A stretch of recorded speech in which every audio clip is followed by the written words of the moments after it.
ஆண்டவர் இயேசுவில் அருமையானவர்களே, புனித தேவ சகாயரின் அன்பு பக்தர்களே, இந்த நாளில் உங்களோடு ஒரு சகோதரியின் அனுபவத்தை பகிர்ந்து கொள்ள விரும்புகிறேன். போன வாரம் நான் உடம்புடிக்கு ஒரு ஆஸ்பத்திரிக்கு போயிட்டு இருந்தேன். எனக்கு தெரிஞ்ச ஒரு அம்மா காந்தி நகர் சந்தியில் நின்னாங்க. உடம்புடியை சார்ந்தவர்கள். உடனே காரை நிறுத்தி, உடம்புடிக்கு ஆள், நம்ம உடம்புடிக்கு போகிறதுக்காக பஸ்ஸுக்கு காத்திருக்காங்க போலன்னு சொல்லி காரை நிறுத்தி அவங்கள கூப்பிட்டேன். அவன் இன்னும் இங்கே நின்றுட்டுருக்கீங்க அப்படின்னு. தேவசாமி பிள்ளை கோயிலுக்கு போயிட்டு வரேன் அப்படின்னாரு. என்ன அப்படி தேவசாமி பிள்ளை கோயிலுக்கு போயிட்டு வரீங்க, என்ன விஷயம் அப்படின்னு. ஐயோ ஃபாதர், இது ஒரு 40-50 வருஷமா அப்போ ஒன்றும் கிடையாதுங்க. அவர் அநேகமாக புனிதராக கூட ஏற்றுக்கொள்ளப்படவில்லை. அந்த காலகட்டத்தில் தன்னுடைய வாழ்க்கையில் நடந்த ஒரு நிகழ்ச்சியை சொன்னார்கள். எனக்கு ஆச்சரியமாக இருந்தது. நான் உடனே சொன்னேன், அடுத்த வருஷம் திருநாளைக்கு நீங்கள் சாட்சி சொல்றதுக்கு வரணும். இந்த கோயிலுக்கு வந்து அடுத்த வருஷம் திருநாளைக்கு சாட்சி சொல்வதற்கு வரணும். சரி ஃபாதர், நான் வர்றேன் அப்படின்னாங்க. 40-45 வருஷத்துக்கு முன்னாடி. இப்போ அதுக்கு பேர பிள்ளைகள் இருக்கு. அப்போ அவங்க இந்த இது சொன்னாங்க, ஃபாதர், நான் வாலிப பிள்ளையா இருந்தேன்.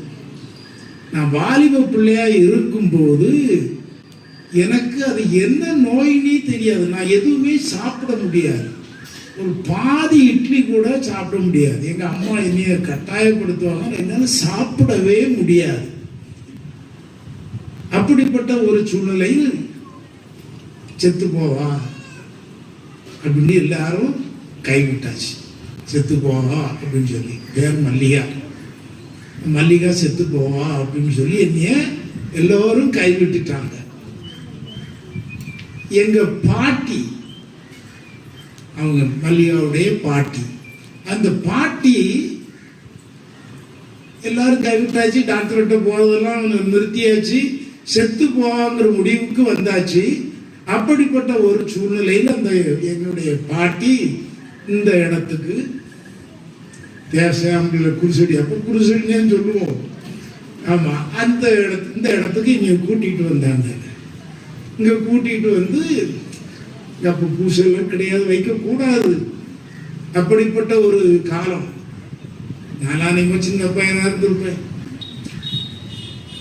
இந்த கோயிலுக்கு இங்கே குருசடிக்கு கூட்டிகிட்டு வந்து அவங்க பாட்டி குருசடியில் கும்பிட்டுருக்காங்க. உள்ள இது மாதிரி இருக்குல்ல, அதான் அந்த குருசடி தானே இருந்தது முதல்ல.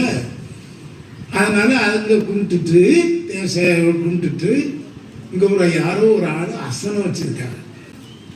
அப்போ அந்த அசனம் வச்ச உடனே இந்த பாட்டி என்ன செய்திருக்கு, சோறு வாங்கி ஒரு பிளேட்டில் சோறை வாங்கி கொண்டு இந்த அம்மாட்ட இந்த பிள்ளைகிட்ட கொடுத்து சாப்பிடுமான்னு இருக்காங்க.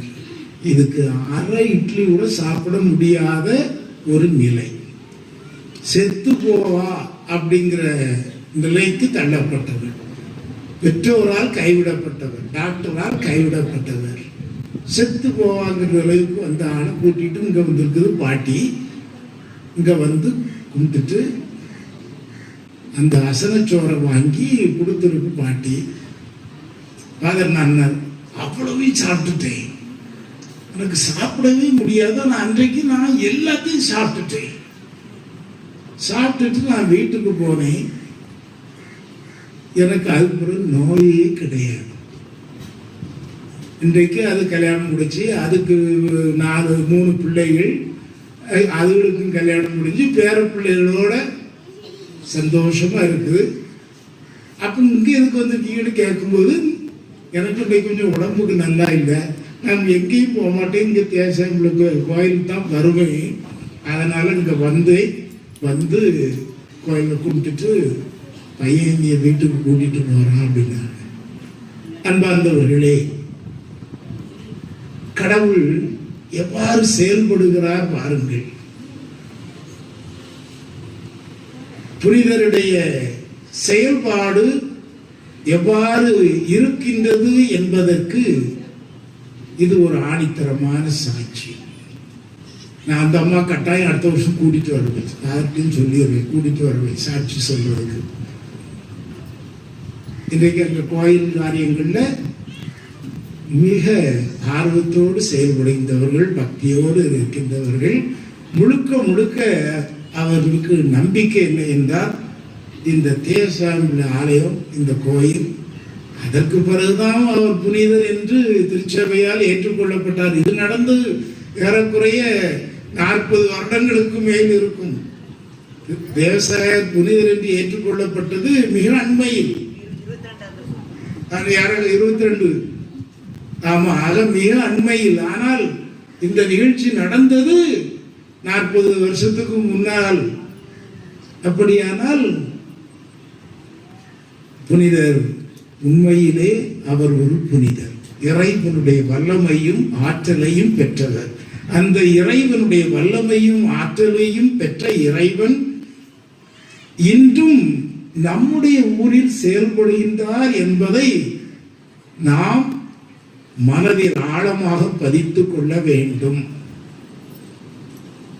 எனவே இறைவன் நம் புனிதர் வழியாக நம்முடைய ஊரிலும் செயல்படுகின்றார்.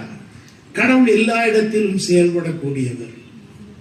ஆனால் ஒரு சில இடங்களில் ஒரு சிலர் வழியாக சிறப்பான விதத்தில் வெளிப்படையாக தன்னுடைய ஆற்றலையும் வல்லமையும் வெளிப்படுத்துவார்.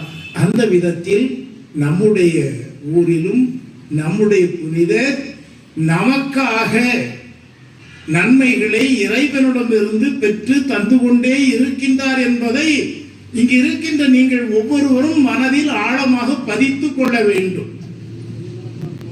நம்பிக்கைதான் நம்மை குணமாக்குவது. இறைவன் நம்மில் செயல்பட வேண்டுமானாலும் நம்முடைய நம்பிக்கை ஆழமானதாக, அழுத்தமானதாக இருக்க வேண்டும்.